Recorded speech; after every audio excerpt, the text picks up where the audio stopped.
Afghanistan, in the midst of all these terrors, received yet another setback in the form of a violent attack at the airport, changing a scene of desperation to a scene of horror. On 26 August 2021, during the evacuation from Afghanistan, a suicide bombing occurred near Abbey Gate at Hamid Karzai International Airport in Kabul. Shortly afterward, a second bombing occurred several dozen meters away. Later at night, there were 2 more attacks in central Kabul. Reports indicate that at least 73 people have been killed and 143 more injured. This toll can rise. The Islamic State group ISIS-K claimed responsibility for this attack on its Amaq news channel.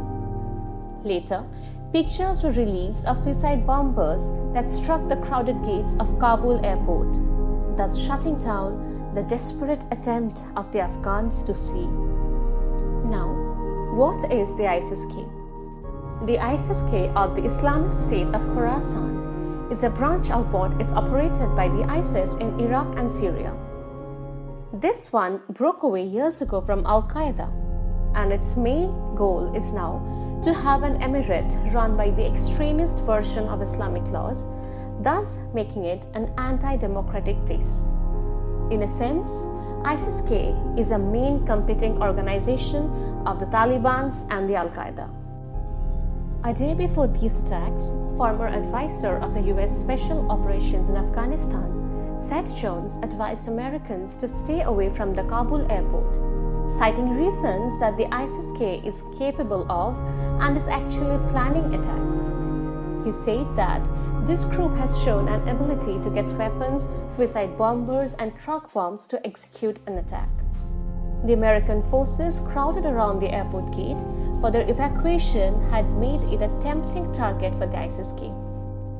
However, this advice went largely unheard of by the Afghans, who were desperate to escape the country in the last few days of an America-led evacuation, before the US officially ends its 20-year-old presence here on 31st August.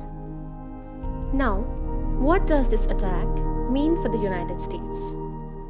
This attack at the Kabul airport has been the worst loss for the US troops in Afghanistan since 2011.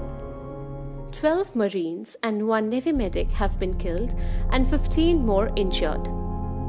The agreement for the US troops' evacuation was that the Taliban were to provide security to them and complete access to the airport in exchange for their departure by 31st August. This, however, stands breached at the moment.